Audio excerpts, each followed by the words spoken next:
नमस्कार मित्रांनो, psychology facts मराठीमध्ये तुमचं स्वागत आहे.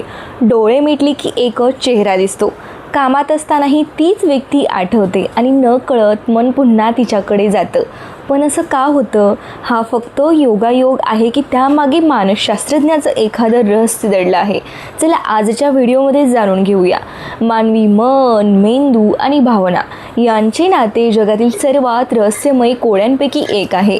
आपल्या संपूर्ण आयुष्यात आपण हजारो लाखो लोकांना भेटतो, अनेकांशी आपण बोलतो, हस्तांदोलन करतो, काही काळ एकत्र घालवतो आणि पुढे निघून जातो. या गर्दीतील 99% चेहरे आपला मेंदू काळाच्या ओघात विसरून जातो.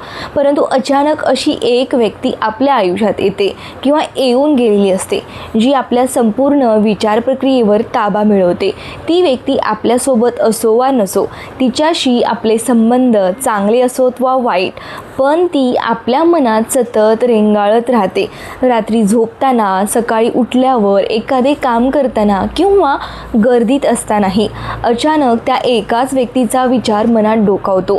मानसशास्त्र आणि न्यूरोसायन्स सांगते की ही कोणतीही जादू, टेलिपॅथी किंवा अंधश्रद्धा नाही.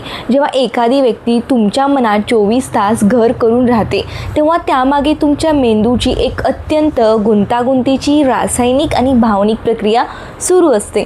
जेव्हा आपण एखाद्या व्यक्तीचा सतत विचार करतो, तेव्हा सर्वात पहिली प्रक्रिया आपल्या मेंदूच्या रिवॉर्ड सिस्टीममध्ये घडत असते.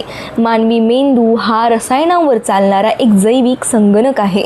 जेव्हा आपण आपल्या आवडत्या व्यक्तीच्या जवळ असतो, तिचे मेसेजेस वाचतो किंवा तिच्याशी बोलतो, तेव्हा मेंदू डोपामाइन नावाचे न्यूरोट्रान्समीटर मोठ्या प्रमाणात उत्सर्जित होते. डोपामाइन हे आनंद आणि उत्साहाचे रसायन आहे. जेव्हा एखादी व्यक्ती दूर जाते किंवा नाते अपूर्ण राहते, तेव्हा मेंदूला मिळणारा हा डोपामाइनचा पुरवठा अचानक खंडित होतो. वैज्ञानिक संशोधनानुसार एखाद्या अंमली पदार्थाचे, ड्रग्सचे व्यसन असलेल्या व्यक्तीला जेव्हा तो पदार्थ मिळत नाही, तेव्हा त्याच्या मेंदूत ज्या तीव्र वेदना आणि तळमळ निर्माण होते, अगदी तशीच न्यूरोलॉजिकल स्थिती एखाद्या व्यक्तीच्या विरहामध्ये किंवा आठवणीत होते. प्रत्यक्षात ती व्यक्ती समोर नसल्यामुळे मेंदू स्वतःच तिच्या जुन्या आठवणींचे प्रसंग आणि व्हिज्युअल्स मनात उभे करतो, जेणेकरून त्याला थोडे का होईना डोपामाइन मिळू शकेल. हे एक कधीही न संपणारे दुष्टचक्र लूप बनते.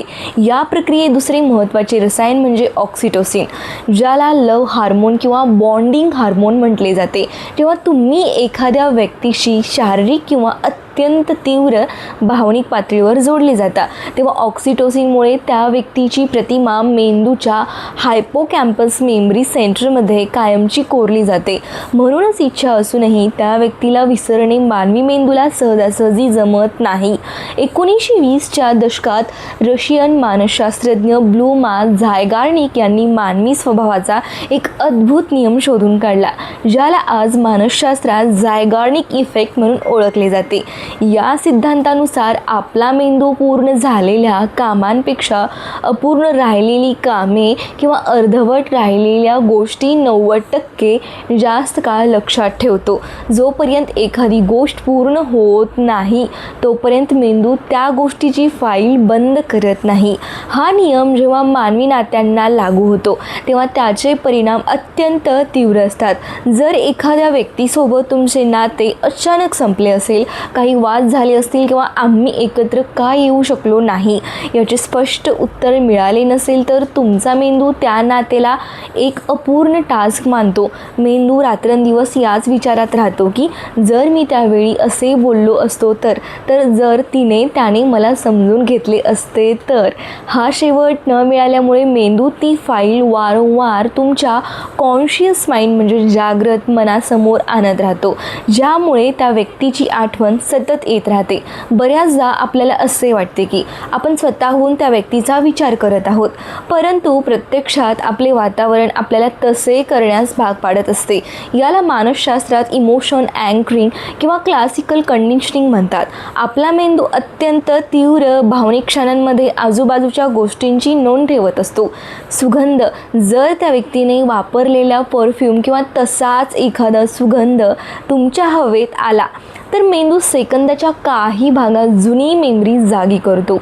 संगीत आणि जागा, ऑडिटोरी अँड स्पॅशियल ट्रिगर्स, एखादे विशिष्ट गाणे जे तुम्ही एकत्र ऐकले होते किंवा एखादा रस्ता, कॉफी शॉप, हॉटेल येथून जाताना तुम्हाला न कळत त्या व्यक्तीची आठवण येते. प्रत्यक्षात तुम्ही तुमच्या कामात व्यस्त असता, पण आजूबाजूचे वातावरण तुमच्या मेंदूतील त्या सुप्त कप्प्याला म्हणजे न्यूरल पाथवेला स्पर्श करते आणि ती व्यक्ती डोळ्यांसमोर उभी राहते. आपण ज्या व्यक्तीला सतत विचार करतो ती व्यक्ती प्रत्यक्षात तितकी परिपूर्ण परफेक्ट असते का? मानसशास्त्र सांगते नाही. इथे आपला मेंदू आपल्यासोबत एक मोठा खेळ खेळत असतो, ज्याला आयडियलायझेशन हॅलो इफेक्ट म्हणतात. जेव्हा एखादी व्यक्ती आपल्यापासून दूर जाते तेव्हा काही काळानंतर आपला मेंदू तिच्या वाईट गोष्टी, तिने केलेले अपमान किंवा भांडणे फिल्टर करून टाकतो. मेंदू फक्त आणि फक्त तिच्या चांगल्या आठवणी, तिचे हसणे, तिने दिलेला आनंद याचाच साठा समोर ठेवतो. आपण त्या खऱ्याखुऱ्या मांसाच्या व्यक्तीचा विचार करत नसतो, तर आपण आपल्या मनात तयार केलेल्या तिच्या परफेक्ट आणि काल्पनिक प्रतिमेच्या प्रेमात असतो. आपण स्वतःलाच सांगत राहतो की तिच्यासमोर मला कोणीच समजून घेऊ शकत नाही. हा मनाचा भ्रम त्या व्यक्तीची आठवण कधीही पुसू देत नाही. एखाद्या व्यक्तीची सतत आठवण येणे हे 100% त्या व्यक्तीबद्दलच असते असे नाही. अनेकदा ते तुमच्या स्वतःच्या सद्यस्थितीचे प्रतिबिंब असते.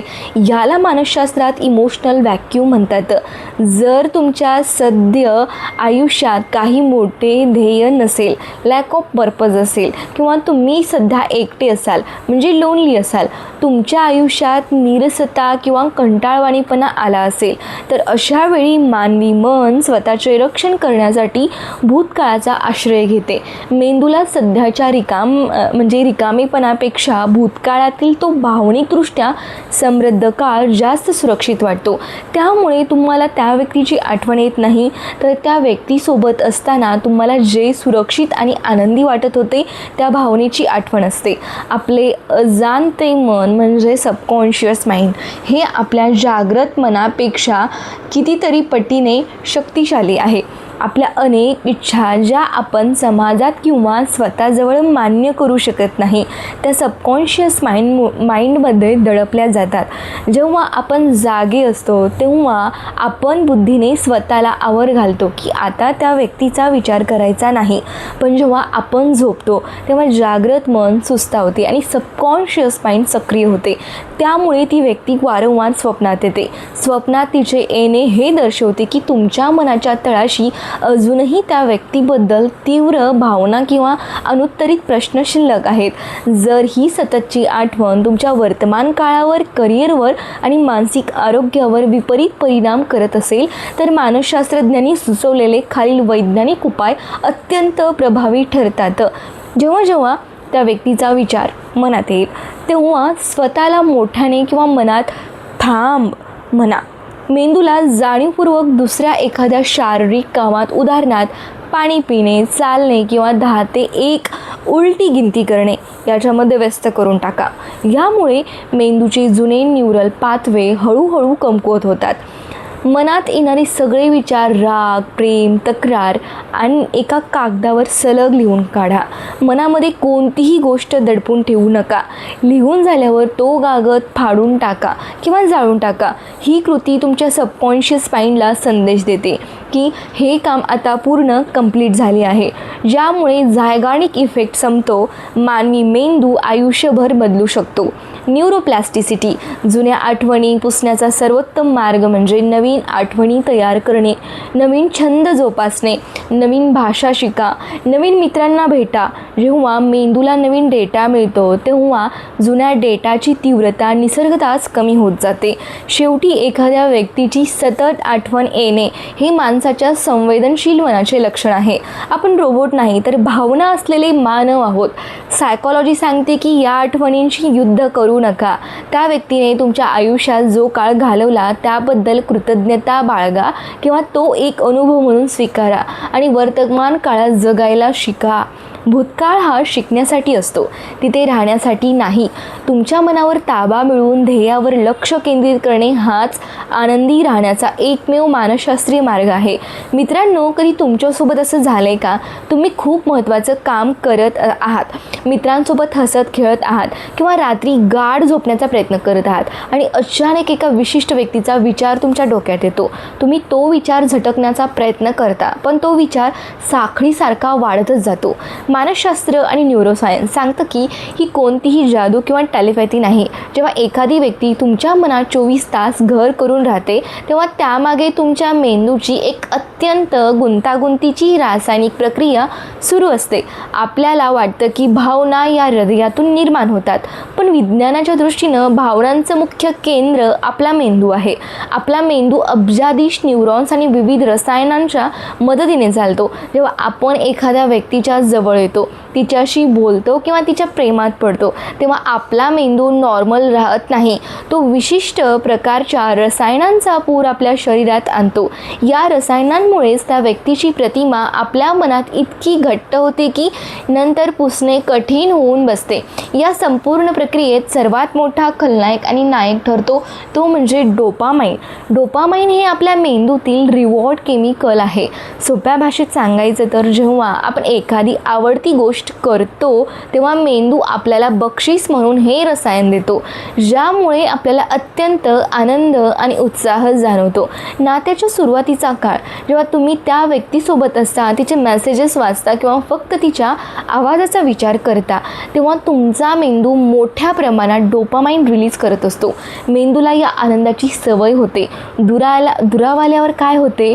जेव्हा ती व्यक्ती तुमच्यापासून दूर जाते किंवा तुमच्यात बोलणं बंद होतं, तेव्हा मेंदूला मिळणारा हा डोपामाइनचा पुरवठा अचानक कट होतो. विज्ञानाचा धक्कादायक खुलासा, न्यूरोसायंटिफिक संशोधन असं दिसून आलं आहे की ज्या व्यक्तीला एखाद्या अंमली पदार्थाचं, ड्रग्जचं किंवा दारूचं व्यसन असतं आणि जेव्हा तिला ती गोष्ट मिळत नाही, तेव्हा त्याच्या मेंदूत जी तळमळ आणि वेदना निर्माण होते, अगदी तशीच न्यूरोलॉजिकल स्थिती एखाद्या व्यक्तीच्या विरहामध्ये किंवा आठवणीत होते. प्रत्यक्षात ती व्यक्ती समोर नसल्यामुळे मेंदू स्वतःची डोपामाइनची भूक भागवण्यासाठी एक शॉर्टकट शोधतो. तो तुमच्या मेमरी सेंटरमधून त्या व्यक्तीचे जुने फोटो, तिचे शब्द, तिचे हसणं आणि जुने सुंदर प्रसंग तुमच्या डोळ्यांसमोर आणतो. हे पाहिल्यावर मेंदूला थोडं डोपामाइन मिळतं, पण यामुळे तो विचार थांबत नाही, तर मेंदूला त्याची अजून चव लागते आणि हे एक कधीही न संपणारं दुष्टचक्र बनतं. डोपामाइन नंतर दुसरं महत्त्वाचं रसायन येतं, ते म्हणजे ऑक्सिटोसिन. याला लव हार्मोन किंवा बॉन्डिंग हार्मोन म्हणतात. जेव्हा तुम्ही एखाद्या व्यक्तीशी अत्यंत तीव्र भावनिक पातळीवर जोडले जाता, सुखदुःखाच्या गोष्टी शेअर करता किंवा शारीरिकदृष्ट्या जवळ येता, तेव्हा ऑक्सिटोसिनमुळे त्या व्यक्तीबद्दल एक प्रचंड सुरक्षिततेची आणि ओढीची भावना निर्माण होते. हे रसायन त्या व्यक्तीची प्रतिमा मेंदूच्या मेमरी कार्डमध्ये इतकी खोलवर कोरतं की जागृत मनाने ठरवूनही सबकॉन्शियस माइंड, अजाणते मन त्या व्यक्तीला विसरू शकत नाही. त्यामुळे जेव्हा ती व्यक्ती दूर जाते, तेव्हा शरीराला आणि मनाला एक प्रकारचा भावनिक धक्का म्हणजे इमोशनल ट्रॉमा बसतो, ज्यातून बाहेर पडायला मेंदूला खूप वेळ लागतो. सायकॉलॉजी सांगते की जर ती सततची आठवण तुम्हाला त्रास देत असेल, तर तुम्ही तुमच्या मेंदूला जाणीवपूर्वक रिट्रेन केलं पाहिजे. ट्रिगर्स दूर करा. जोपर्यंत मेंदूला जुन्या गोष्टी, उदाहरणार्थ फोटो, मेसेजेस, वस्तू दिसत राहतील, तोपर्यंत डोपामाइनच्या आशेने ते विचार चक्र सुरूच ठेवेल. त्यामुळे काही काळ या गोष्टींपासून दूर राहा. नवीन रिवॉर्ड शोधा.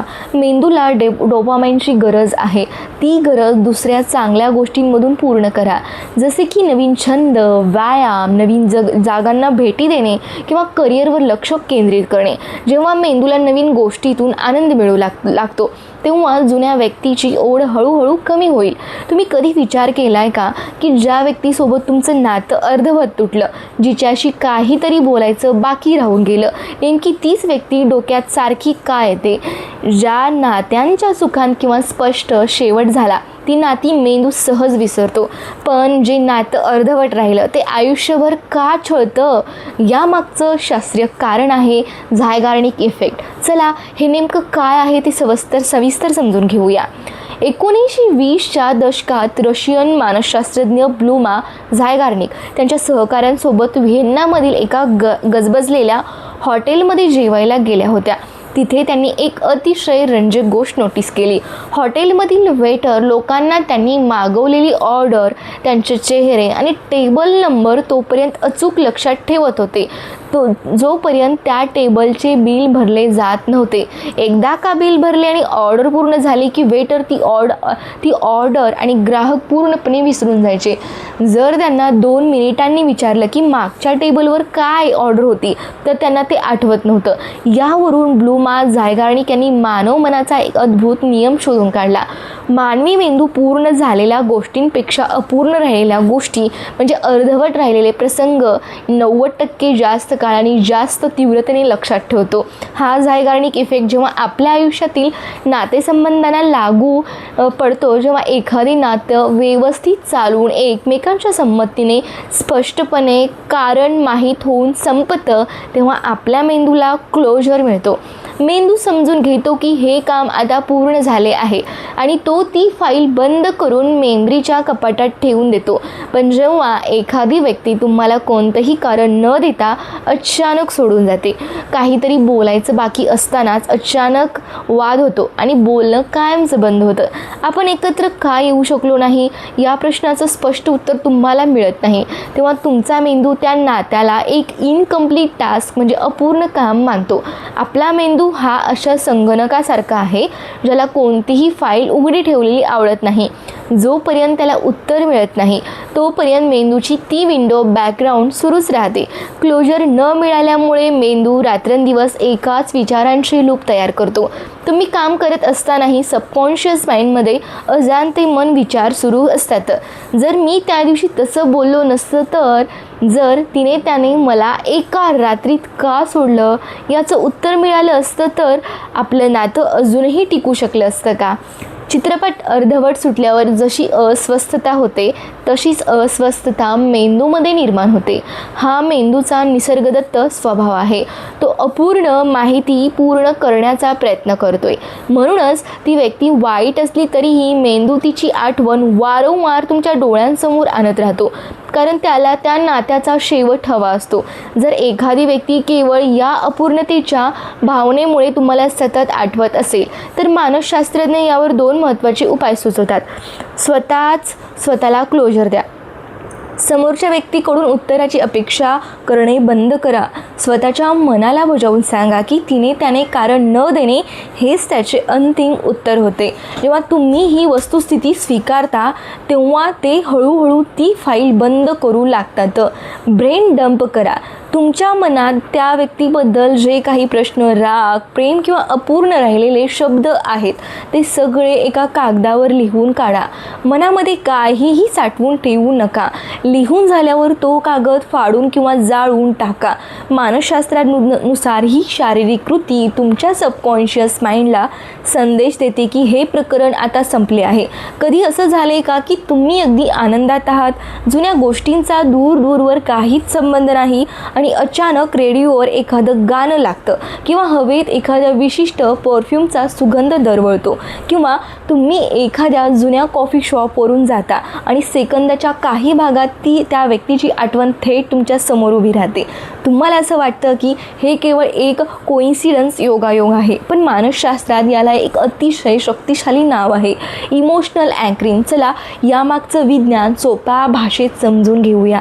जसं एखादं मोठं जहाज समुद्रात एका जागी स्थिर ठेवण्यासाठी लोखंडी नांगर पाण्यात टाकला जातो, अगदी तसेच आपले मेंदू वेगवेगळ्या भावनांना आपल्या सभोवतालच्या वस्तू किंवा परिस्थितीशी नांगरून लिंक करून ठेवतो. मानसशास्त्र सांगते की जेव्हा आपण एखाद्या व्यक्तीसोबत असतो आणि आपल्या भावना खूप तीव्र असतात, मग तो प्रचंड आनंद असो, प्रेम असो किंवा दुःख, तेव्हा आपला मेंदू त्या क्षणी अत्यंत सक्रिय असतो. तो केवळ त्या व्यक्तीची नोंद घेत नाही, तर त्या वेळेच्या संपूर्ण वातावरणाचा एक स्क्रीनशॉट काढतो. त्या वातावरणातील गोष्टींना मेंदू त्या व्यक्तीच्या भावनेशी कायमचं जोडून देतो. आपल्या मेंदूची लिंकिंग सिस्टीम आपल्या 5 इंद्रियांच्या सेन्सेसच्या माध्यमातून काम करते. ही ट्रिगर्स प्रामुख्याने 3 प्रकारे काम करतात. सुगंध. मानवी मेंदूमध्ये सुगंधाची मेमरी सर्वात जास्त काळ टिकते. जर त्या व्यक्तीने वापरलेला विशिष्ट परफ्यूम, साबण किंवा एखादा सुगंध तुमच्या आजूबाजूला आला तर मेंदू विचार करण्याची संधी देण्याआधीच त्या व्यक्तीचे जुने प्रसंग मनात जिवंत करतो. संगीत आणि आवाज. एखादं गाणं जे तुम्ही एकत्र ऐकलं होतं किंवा ज्या गाण्यावर तुम्ही त्या व्यक्तीचा विचार केला होता, ते गाणं जेव्हा जेव्हा वाजेल तेव्हा मेंदूतील तो जुना न्यूरल पाथवे लगेच जागा होतो.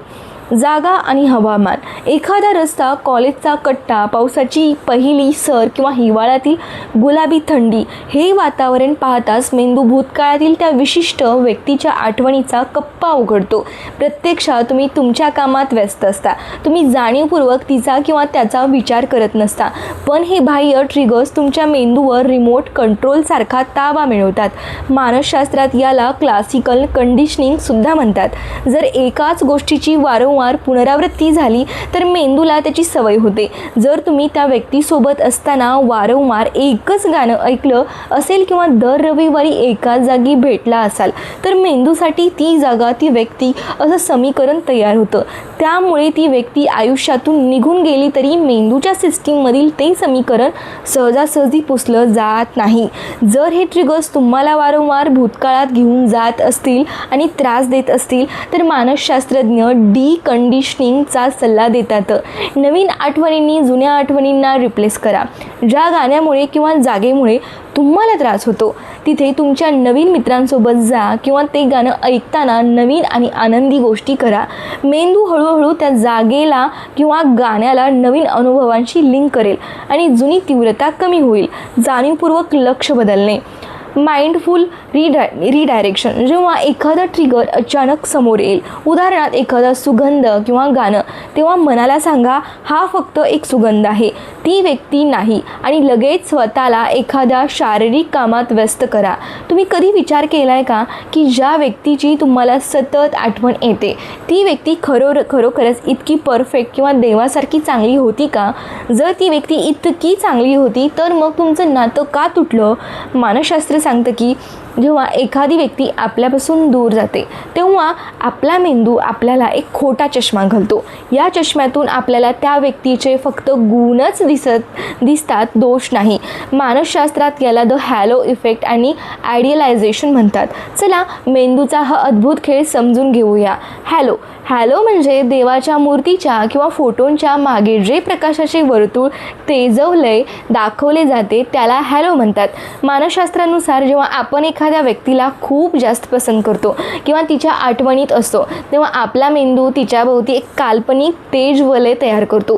चुकांकडे कानाडोळा. या इफेक्टमुळे आपल्याला असं वाटू लागतं की त्या व्यक्तीमध्ये कोणतीही त्रुटी किंवा वाईट गोष्ट नव्हती. तिने भूतकाळात केलेला तुमचा अपमान, तिने केलेला विश्वासघात किंवा तिचे स्वार्थी वागणे या सर्व गोष्टींवर हा हॅलो इफेक्ट पांघरून घालतो. Filter memory. आपला मेंदू खूप हुशार आहे. वेळ निघून गेल्यावर तो त्या व्यक्तीसोबत झालेली भांडणे आणि वाईट प्रसंग डिलीट किंवा फिल्टर करतो आणि केवळ तिचे हसणे, तिने दिलेले सुंदर क्षण आणि गोड शब्दच तुमच्या समोर आणत राहतो. जेव्हा नाते संपते किंवा दुरावा येतो तेव्हा आपण समोरच्या व्यक्तीला सामान्य माणूस न समजता एक आदर्श म्हणजे आयडियल रूप देऊन टाकतो. आपण स्वतःलाच समजूतदार मुलगा, या जगात मला पुन्हा कधीच मिळणार नाही. खऱ्या व्यक्तीपेक्षा कल्पनेवर प्रेम. मानसशास्त्रातील एका मोठ्या संशोधनानुसार तुम्हाला त्या खऱ्याखुऱ्या रक्ता मांसाच्या व्यक्तीची आठवण येत नसते तर तुम्ही तुमच्या मनात तयार केलेल्या तिच्या काल्पनिक आणि परिपूर्ण प्रतिमेची आठवण घेत असता. दोष विसरणे. जर ती व्यक्ती आज तुमच्या समोर आली आणि पुन्हा पहिल्यासारखी राहू लागली तर तुम्हाला तिच्यातील तिचे जुने दोष, राग, अहंकार, निष्काळजीपणा पुन्हा दिसू लागतील.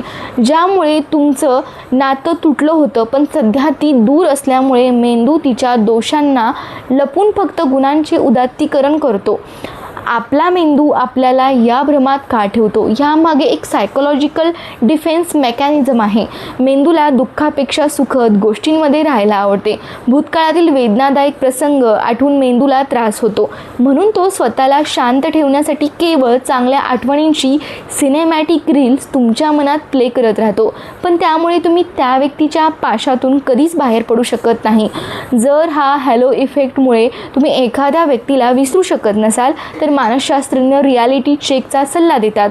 दोष आणि भांडणाची यादी बनवा. एका कागदावर जाणीवपूर्वक त्या व्यक्तीच्या अशा सर्व गोष्टी लिहून काढा ज्यामुळे तुम्हाला त्रास झाला होता. तिने कधी तुमचा अपमान केला होता का, ती कधी स्वार्थी वागली होती का.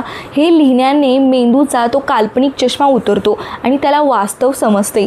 स्वीकारा की ती सुद्धा एक सामान्य व्यक्ती होती. त्या व्यक्तीला देवाच्या जागी बसवणे बंद करा. ती सुद्धा एक सामान्य माणूस होती जिच्यात अनेक दोष होते. जेव्हा तुम्ही तिला एक सामान्य व्यक्ती म्हणून पाहू लागाल तेव्हा तिची सतत येणारी आठवण आपोआप कमी होईल. मानसशास्त्रातील एक खूप मोठी आणि धक्कादायक नियम असा सांगतो की कधी कधी एखाद्या व्यक्तीची सतत आठवण येणं 100% त्या व्यक्तीबद्दल असतंच असं नाही, तर ते तुमच्या स्वतःच्या सद्यस्थितीबद्दल असतं. तुम्हाला त्या व्यक्तीची गरज नसते, तर तुमच्या आयुष्यात निर्माण झालेली एक पोकळी तुम्हाला भूतकाळात ओढत असते. मानसशास्त्रात याला इमोशनल व्हॅक्यूम किंवा भावनिक रिकामेपणा म्हणतात. चला हे सत्य आज अगदी जवळून समजून घेऊया. विज्ञानाचा एक नियम आहे, निसर्गाला रिकामी जागा आवडत नाही. जर एखादी जागा रिकामी असेल तर हवा तिथे लगेच धाव घेते. अगदी असंच आपल्या मनाच्या बाबतीतही होतं. जेव्हा तुमच्या सद्य आयुष्यात एक मानसिक किंवा भावनिक पोकळी निर्माण होते तेव्हा तुमचं मन ती पोकळी भरून काढण्यासाठी सर्वात सोपा मार्ग निवडतं, भूतकाळातील आठवणींचा. आज तुमच्या आयुष्यात कोणतेही मोठे ध्येय नसेल, तुमच्याकडे सध्या कोणतंही चॅलेंज किंवा काम नसेल ज्यावर तुम्ही पूर्ण लक्ष केंद्रित करू शकता. एकटेपणा असेल, तुमच्या आयुष्यात सध्या असं कोणीही नसेल ज्याच्याशी तुम्ही मनमोकळं बोलू शकता. नीरसता असेल, तुमचं रोजचं आयुष्य खूप कंटाळवाणं आणि साचेबद्ध झालं असेल, तर अशावेळी आपला मेंदू रिकाम्या वेळेत एकाकी पडतो. या एकटेपणाच्या वेदनेपासून वाचण्यासाठी मेंदू भूतकाळातील अशा काळाची निवड करतो जेव्हा तुम्ही खूप आनंदी, सुरक्षित आणि उत्साही होता आणि नेमकी त्याच काळातील व्यक्ती तुमच्या डोळ्यांसमोर सतत येऊ लागते. येथे एक खूप बारीक मानसशास्त्रीय फरक आहे जो आपण समजून घेतला पाहिजे. तुम्हाला त्या विशिष्ट व्यक्तीची आठवण येत नाही आहे, तर त्या व्यक्तीसोबत असताना तुम्हाला जे विशेष, सुरक्षित आणि महत्त्वाचं वाटत होतं त्या भावनेची आठवण येत असते. तुम्हाला आठवतं की जेव्हा ती व्यक्ती आयुष्यात होती तेव्हा तुम्ही किती हसायचा, स्वतःची किती काळजी घ्यायचा, तुमचं आयुष्य किती रंगीबेरंगी होतं. आज तुमच्या आयुष्यातून तो रंग निघून गेला आहे. त्यामुळे मेंदू त्या रंगाचा शोध घेण्यासाठी त्या व्यक्तीचा विचार करू लागतो.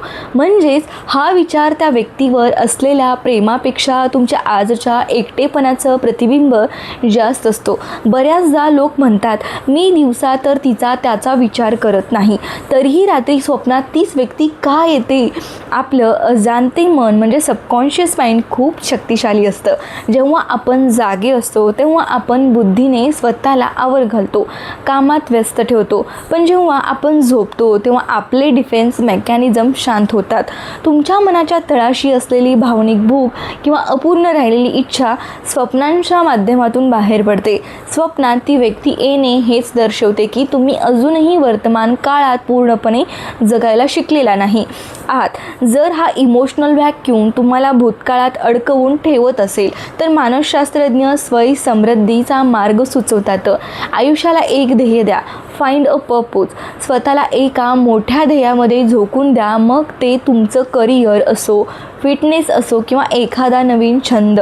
जेव्हा तुमचा मेंदू वर्तमान काळात काहीतरी नवीन आणि आव्हानात्मक करत असतो तेव्हा त्याला भूतकाळात जाण्याची वेळच मिळत नाही. नवीन न्यूरल नेटवर्क्स तयार करा. जुन्या आठवणी पुसण्याचा सर्वोत्तम मार्ग म्हणजे नवीन आठवणी तयार करणे. नवीन लोकांना भेटा, नवीन भाषा शिका, प्रवास करा. जेव्हा मेंदूला नवीन आणि फ्रेश डेटा मिळतो तेव्हा जुन्या डेटाची तीव्रता निसर्गतःच कमी होते. स्वतःचे सर्वोत्तम मित्र बना. तुमच्या आनंदाची चावी दुसऱ्या कोणाच्या हातात देऊ नका. जो आनंद तुम्ही भूतकाळात शोधत आहात तो आज स्वतःच्या कष्टाने आणि प्रगतीने मिळवायला शिका. आपण रोबोट नाही, माणूस आहोत.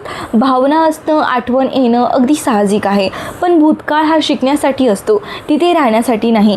त्या आठवणींशी युद्ध करू नका, तर त्यांना एक अनुभवून म्हणून स्वीकारा आणि आपल्या सुंदर वर्तमान काळात आणि भविष्याकडे पाऊल टाका. तर मित्रांनो, आजचा हा सायकॉलॉजी फॅक्ट तुम्हाला कसा वाटला ते कमेंटमध्ये नक्की सांगा. अशाच मानसशास्त्रावर आधारित रंजक आणि माहितीपूर्ण व्हिडिओसाठी आपल्या सायकॉलॉजी फॅक्ट्स मराठी चॅनलला सबस्क्राईब करा. व्हिडिओ आवडला असेल तर लाईक करा आणि तुमच्या मित्रासोबत शेअर करायला विसरू नका. पुन्हा भेटू एका नवीन आणि भन्नाट सायकॉलॉजी फॅक्टसोबत. तोपर्यंत धन्यवाद.